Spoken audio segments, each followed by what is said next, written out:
সেমিফাইনালে ফ্রান্সের বিপক্ষে শুরুতেই গোল করে ইতিহাস গড়ল স্পেন। হাই ভোল্টেজ এই ম্যাচে প্রথম থেকেই দুই দল খেলতে থাকে আক্রমণাত্মক ফুটবল। একের পর এক আক্রমণে জমে ওঠে পুরো লড়াই। অবশেষে ম্যাচের 19তম মিনিটে ঘটে গুরুত্বপূর্ণ একটি মুহূর্ত। দুর্দান্ত ড্রিবলিং করে ডি বক্সে ঢুকে পড়েন লামিন ইয়ামাল। ঠিক তখনই ফ্রান্সের এক ডিফেন্ডারের ফাউলের শিকার হন তিনি। কোনো দ্বিধা ছাড়াই সঙ্গে সঙ্গেই পেনাল্টির বাঁশি বাজান রেফারি। পেনাল্টি নিতে এগিয়ে আসে মিকেল ওয়ারজাবাল।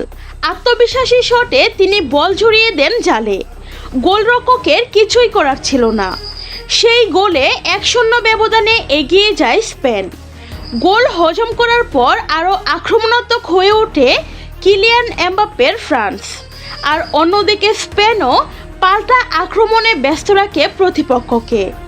দুই দলের দারুণ লড়াইয়ে ম্যাচটি পরিণত হয়েছে সত্যিকারের হাড্ডাহাড্ডি এক যুদ্ধে। শুরুতেই এই গুরুত্বপূর্ণ গোল করে ম্যাচের নিয়ন্ত্রণ নিজেদের হাতে নিয়ে নেয় স্পেন। এখন দেখার বিষয় শেষ পর্যন্ত এই লিড ধরে রেখে ফাইনালের টিকিট নিশ্চিত করতে পারে কিনা লামিন ইয়ামালরা।